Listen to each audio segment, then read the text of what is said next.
ساحروں نے جادو ختم کیا اور برق کو لے آئے۔ محتر قرآن نے اسے صحرا کے کنارے لے جا کر چھوڑ دیا اور کہا جاؤ عیاری کرو۔ برق نے شیر پر سوار محتر قرآن کو دیکھا اور حیرت سے بولا خدا نے تمہیں ایسی عیاری عطا کی کہ جنگل سے شیر پکڑ لائے۔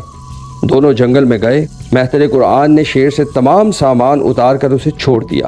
شیر بھاگ گیا اور برق نے صورت بدل کر بحران کے قتل کے لیے لشکر میں داخل ہو کر چکر لگانا شروع کیا۔ بحران بارگاہ میں پہنچا تو دیکھا کہ قیدی عیار غائب ہے۔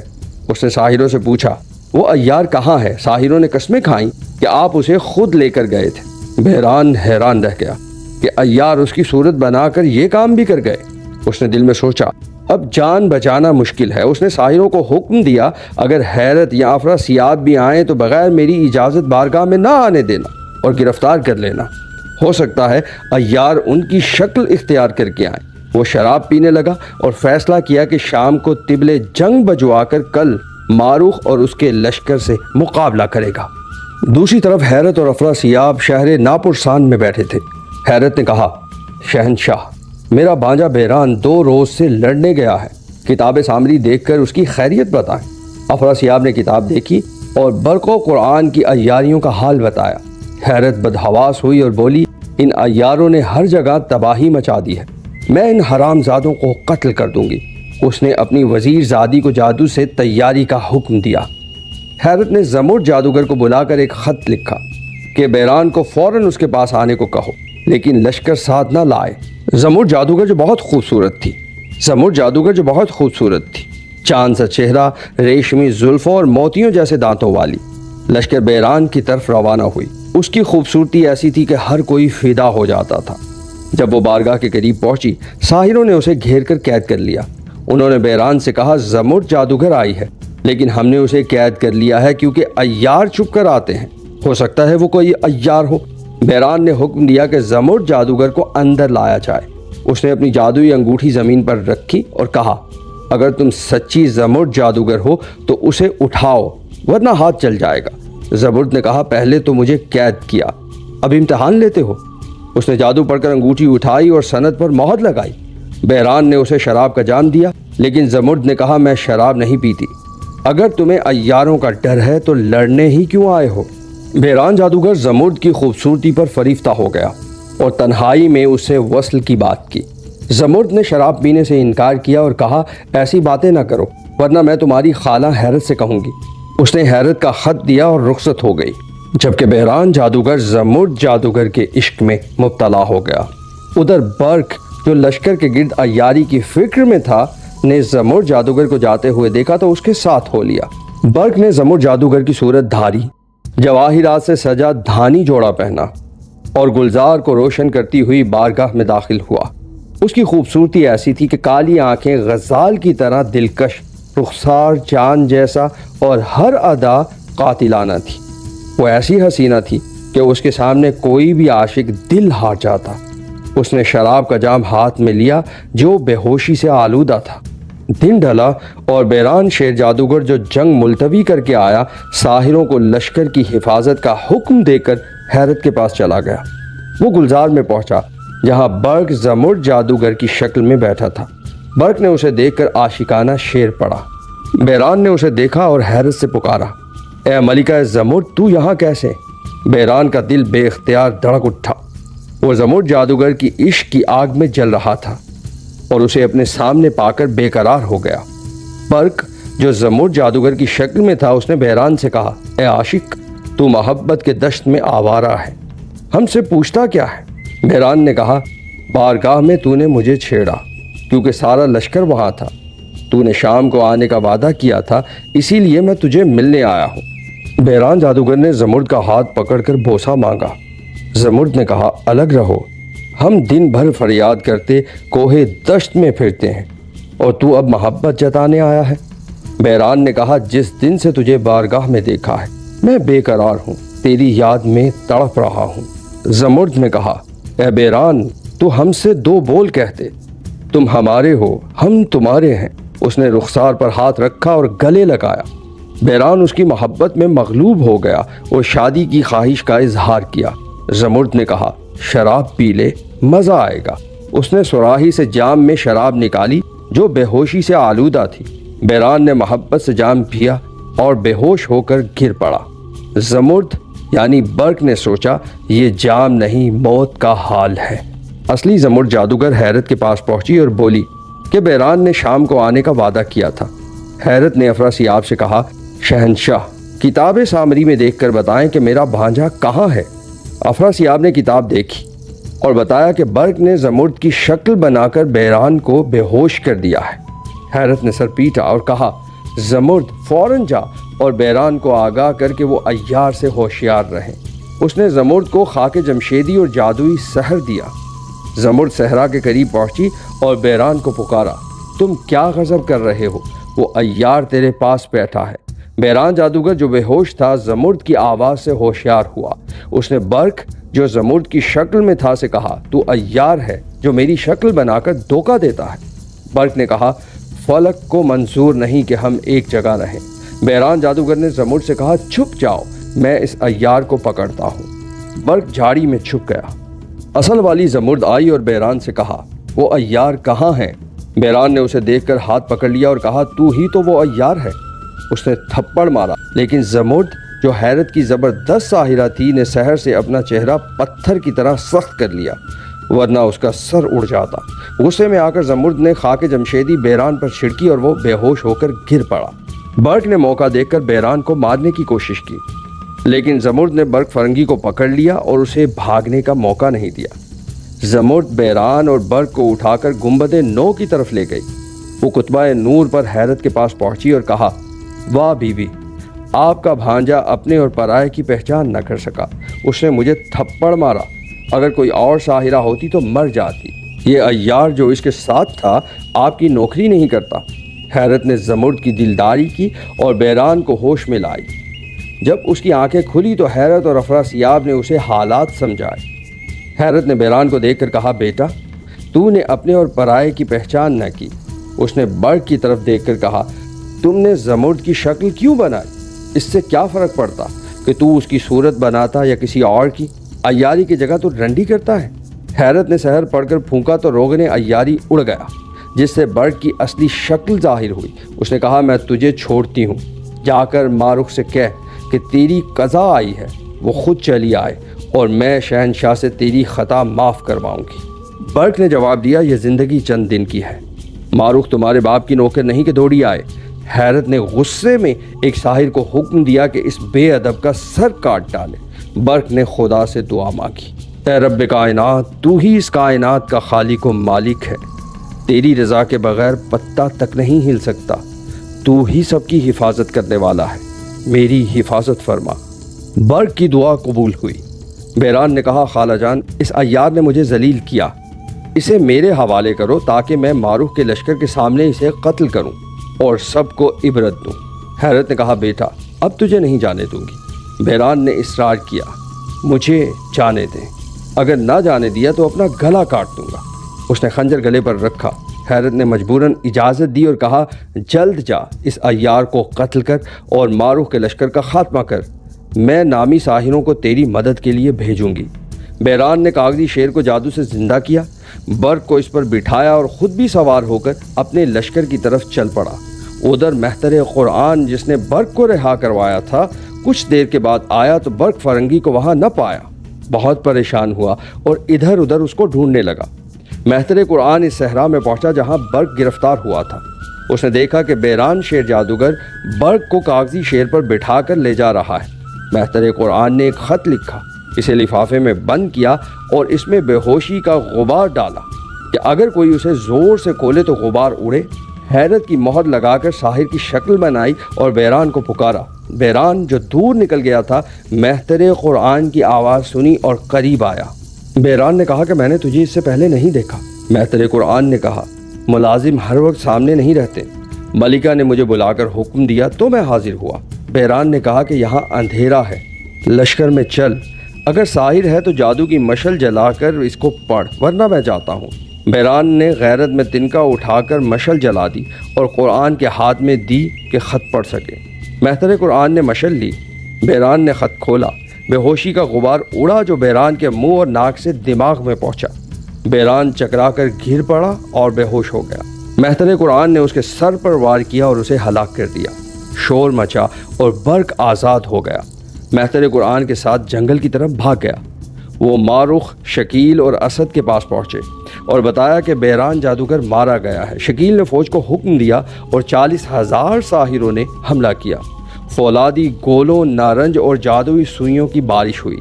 بیران کی فوج غافل تھی۔ ہزاروں ساحر ایک دم مارے گئے۔ آندیاں اٹھیں، بجلیاں گری اور خون کے دریا بہنے لگے۔ ماں جبین دل آرام کے ساتھ جادوئی آگ اور پانی برساتی ہوئی میدان جنگ میں آئی۔ بیران جادوگر کے لشکر کے ساحر سینہ سپر کر کے لڑ رہے تھے، لیکن ماروخ کی تلواروں نے تہلکہ مچا دیا۔ ہزاروں ساحر مارے گئے اور خون کی ندی بہنے لگی۔ عمروں نے جنگل سے نکل کر خنجر اور عیاری کی گلیم کندھے پر رکھی اور کہا، اگر ساحروں کے درمیان نہ گیا تو یہ گلیم اوڑھنے کا فائدہ کیا؟ اس نے جنگ شروع کی۔ عمروں خیمے کے قریب پہنچا اور دشمنوں کو نیست و نابود کر دیا۔ پھر عمروں نے دشمن کے لشکر میں جالے الیاسی مارنا شروع کیا۔ خیمے سمیت تمام مال و اسباب جالے الیاسی میں پھنس کر لمحوں میں عمروں کی زنبیل میں منتقل ہو گیا۔ بیران جادوگر کے لشکر کے ساحر دریائے خون اروان سے بھاگ کر گنبد نو میں پہنچے۔ افراسیاب اور حیرت کو خبر ملی کہ بیران جادوگر کی فوج ہار کر بھاگ آئی ہے۔ حیرت نے گھبرا کر پوچھا، میرے بیٹے کا کیا حال ہے؟ جب بتایا گیا کہ عیار اسے مار چکے ہیں، حیرت نے سر پیٹ کر ماتم کرنا شروع کر دیا۔ گنبد نو میں ماتم بھرپا ہو گیا۔ آندھیاں چلیں اور بیران کی لاش کی تدفین کا انتظام شروع ہو گیا۔ دوسری طرف ماں جبین کی بارگاہ میں نکارے بجنے لگے۔ افراسیاب نے حیرت سے کہا، مجھے اجازت دو کہ ان نمک حراموں کو قتل کروں۔ افراسیاب نے کہا، میں ایک ایسا شخص بھیجتا ہوں جو عیاروں سے بے ہوش یا قتل نہیں ہوگا۔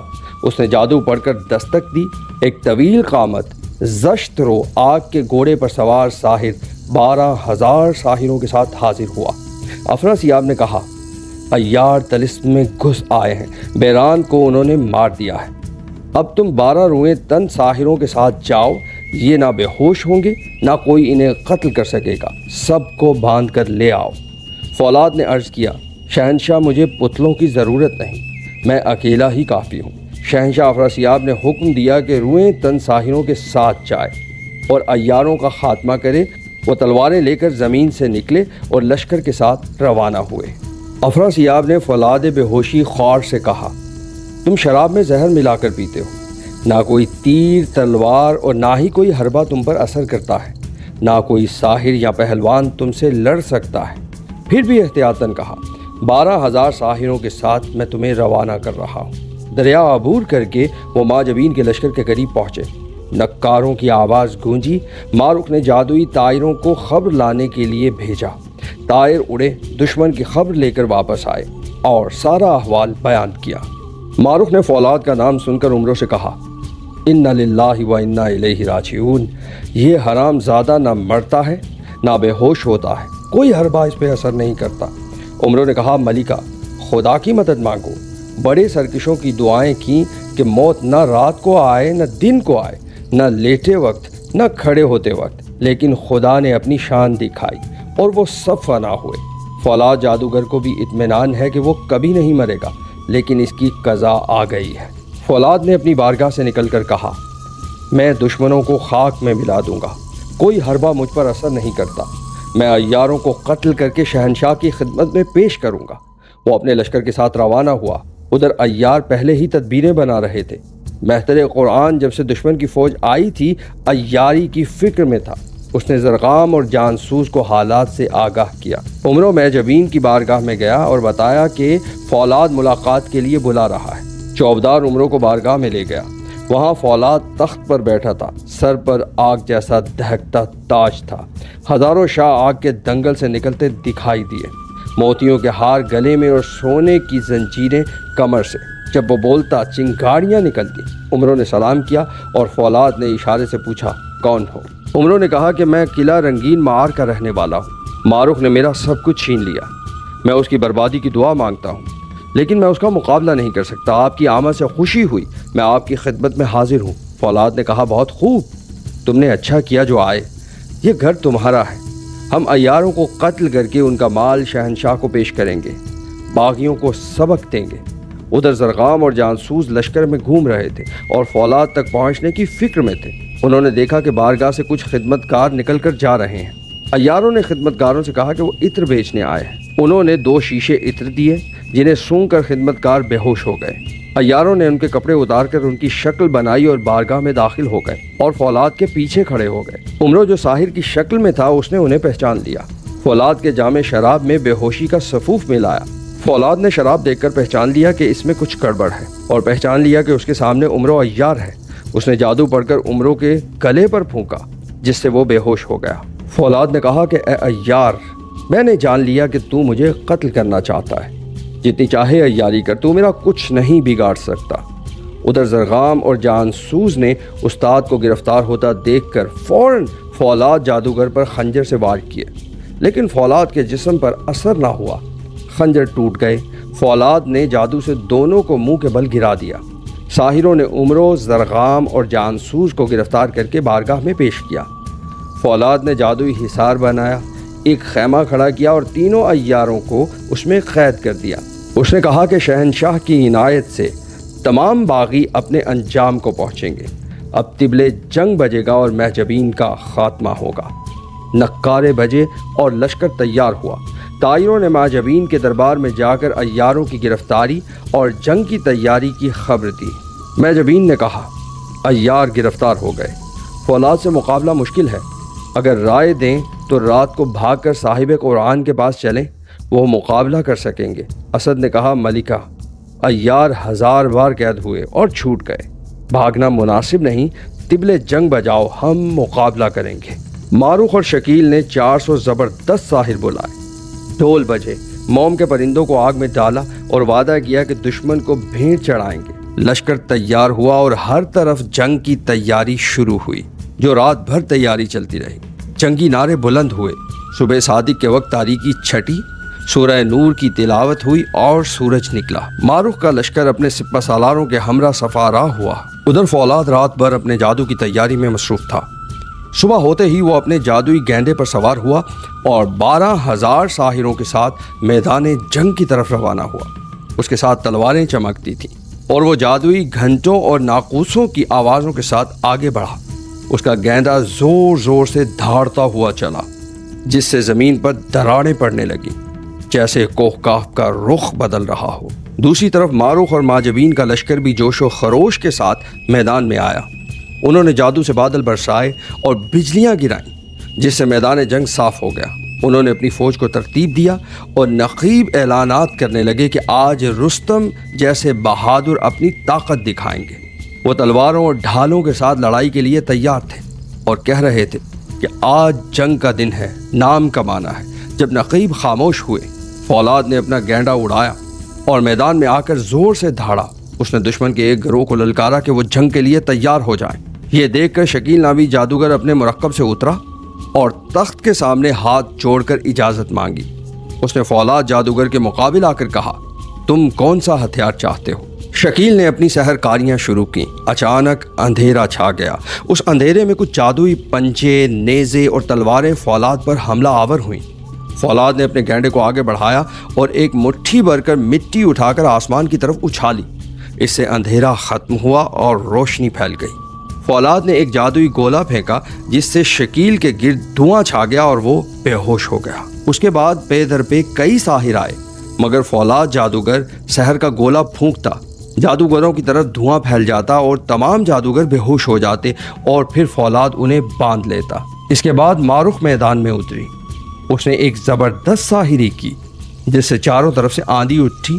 اس آندھی نے فولاد کے جادوئی دھوئیں کو بکھیر دیا۔ معروف نے ایک اور جادو کیا جس سے زمین پھٹ گئی اور ایک زوردار دھماکہ ہوا۔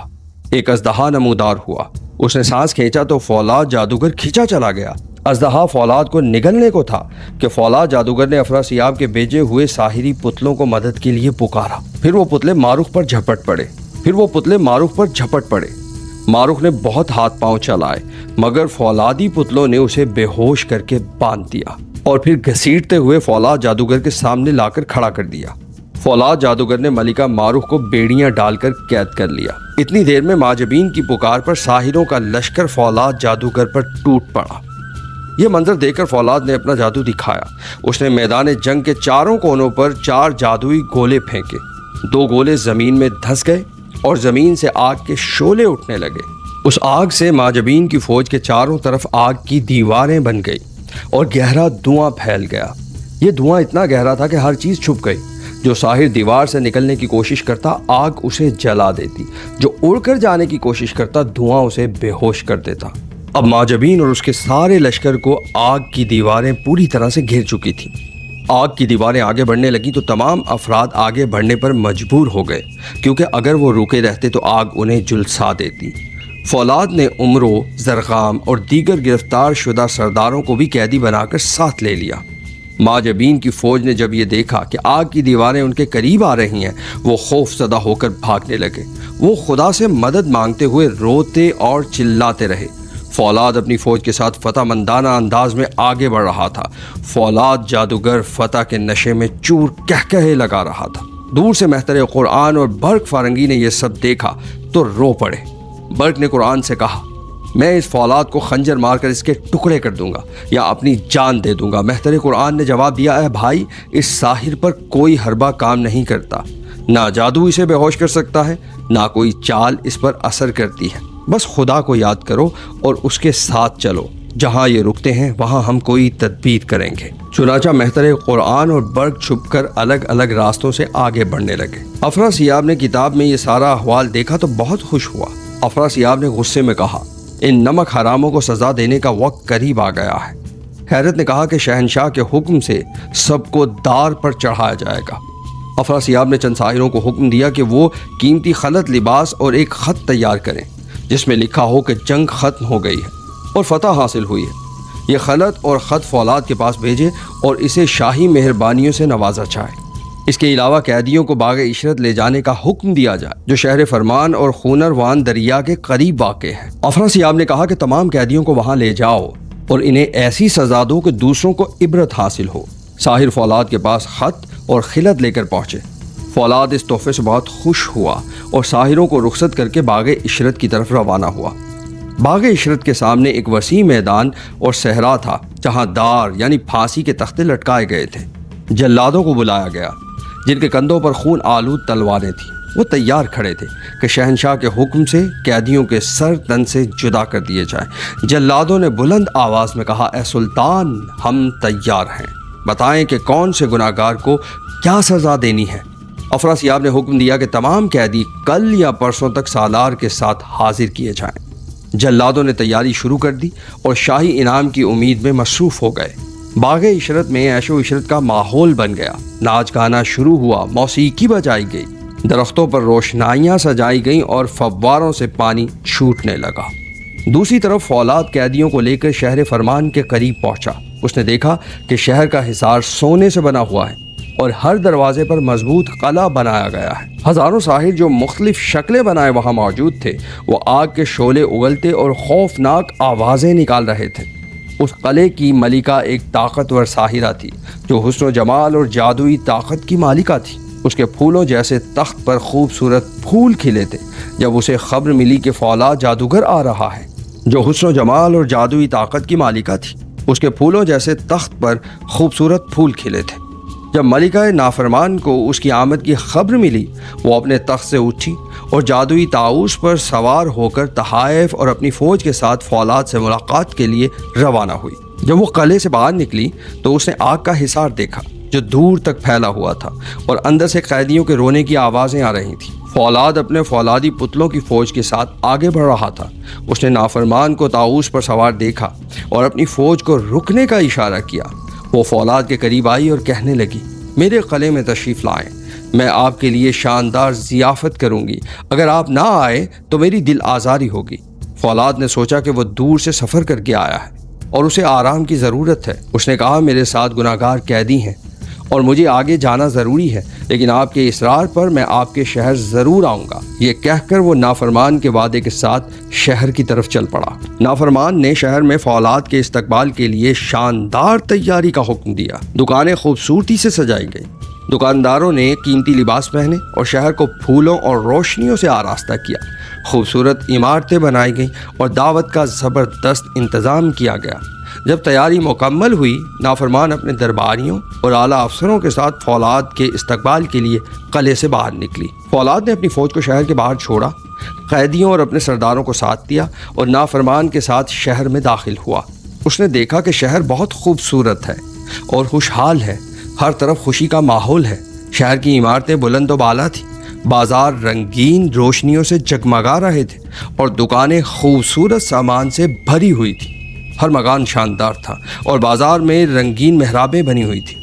دکاندار خوبصورت لباس میں ملبوس تھے اور ہر طرف پھولوں کی خوشبو پھیلی ہوئی تھی۔ شہر کے چوک اور گلیاں صاف ستھری تھیں اور ہر عمارت جنت کے باغ کی طرح دکھائی دیتی تھی۔ دروازوں پر لال ازار جیسے پھولوں کی سجاوٹ تھی اور ہر کھڑکی سے خوبصورتی جھلکتی تھی۔ فولاد یہ منظر دیکھ کر حیران رہ گیا۔